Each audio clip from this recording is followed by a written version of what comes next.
Frozen embryo transfer అంటే ఏంటి? Fresh embryo transfer అంటే ఏంటి? దేనికి అడ్వాంటేజెస్ ఎక్కువ ఉంటాయి? ఫ్రోజన్ ఎంబ్రియో ట్రాన్స్ఫర్ కా, ఫ్రెష్ ఎంబ్రియో ట్రాన్స్ఫర్ కా? దీని గురించి తెలుసుకుందాం.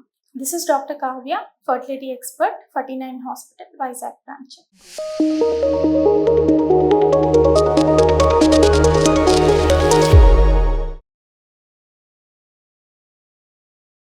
జనరల్లీ ఫ్రెష్ ఎంబ్రియో ట్రాన్స్ఫర్ కన్నా ఫ్రోజన్ ఎంబ్రియో ట్రాన్స్ఫర్ కి కంపారిటివ్లీ కొంచెం సక్సెస్ రేట్ అనేది ఎక్కువ ఉంటుందండి. కానీ కొంతమందికి మనం ఫ్రెష్ ఎంబ్రియో ట్రాన్స్ఫర్ కూడా చేస్తాం. సో ఏ కండిషన్ లో మేము ఫ్రెష్ ఎంబ్రియో ట్రాన్స్ఫర్ అనేది పేషెంట్ కి చేయగలము అంటే, ఫ్రెష్ ఎంబ్రియో ట్రాన్స్ఫర్ చేయడం ద్వారా మనకి ప్రెగ్నెన్సీ రావడానికి ఏమీ ప్రాబ్లం లేదు అంటే ఫ్రెష్ ఎంబ్రియో ట్రాన్స్ఫర్ చేసుకోవడం ద్వారా ప్రాబ్లమ్స్ ఏమీ రావు. ఫర్ ఎగ్జాంపుల్, తక్కువ ఎగ్స్ రిట్రీవ్ అయిన పేషెంట్ కి, తక్కువే బేబీస్ ఏర్పడిన పేషెంట్ కి హార్మోనల్ ఇంబ్యాలెన్స్ అనేది తక్కువ ఉంటుంది అనమాట. సో హార్మోనల్ ఇంబ్యాలెన్స్ తక్కువ ఉన్నప్పుడు ఫ్రెష్ ఎంబ్రియో ట్రాన్స్ఫర్ చేసిన పేషెంట్ కి ప్రెగ్నెన్సీ వచ్చే అవకాశం ఏమీ డిఫరెన్స్ ఉండదు. So we can go for transfer. అదే ఇంకో పేషెంట్ కి ఎవరికైతే ఎక్కువ నెంబర్ ఆఫ్ ఎగ్స్ వస్తాయో, ఎక్కువ హార్మోనల్ ఇంబ్యాలెన్స్ ఉంటుందో, ఓవరీస్ అనేవి పెద్దగా ఉంటాయో, ఈ కండిషన్ లో ఏంటి అంటే ఓవేరియన్ హైపర్ స్టిమ్యులేషన్ సిండ్రోమ్ అనేది మనం ఐవీఎఫ్ చేసిన పేషెంట్ లో గమనించడం అనేది జరుగుతుంది అనమాట.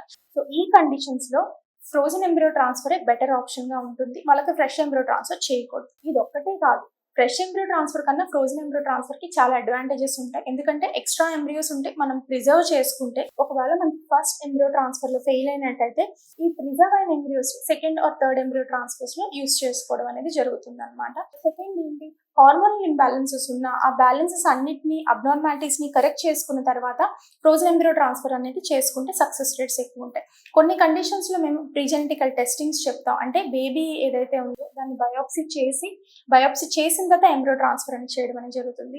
ఈ కండిషన్స్ లో ఏంటి అంటే ఫ్రోజన్ ఎంబ్రియో ట్రాన్స్ఫరే చేయగలము, ఫ్రెష్ ఎంబ్రియో ట్రాన్స్ఫర్స్ అన్ని చేయలేము. బట్ యాజ్ గైడ్ లైన్స్ చూసుకున్నట్లయితే ఫ్రెష్ ఎంబ్రియో ట్రాన్స్ఫర్ కన్నా ఫ్రోజన్ ఎంబ్రియో ట్రాన్స్ఫర్ కొంచెం బెటర్ సక్సెస్ రేట్ ఉంటుంది. ఎందుకంటే కొంచెం పేషెంట్ కి రిలాక్స్ అవడానికి టైం దొరుకుతుంది, హార్మోనల్ బ్యాలెన్స్ అవడానికి మనకు టైం దొరుకుతుంది, అండ్ పేషెంట్ కొంచెం ఈజీగా ఫ్రోజన్ ఎంబ్రియో ట్రాన్స్ఫర్ కి వెళ్ళగలరు అనమాట. ఓకే, దీనికి ఇది ఫ్రోజన్ ఎంబ్రియో ట్రాన్స్ఫర్ కి, ఫ్రెష్ ఎంబ్రియో ట్రాన్స్ఫర్ కి ఉన్న డిఫరెన్స్ అండ్ సక్సెస్ రేట్స్ కి ఉన్న డిఫరెన్స్ అనమాట. Thank you.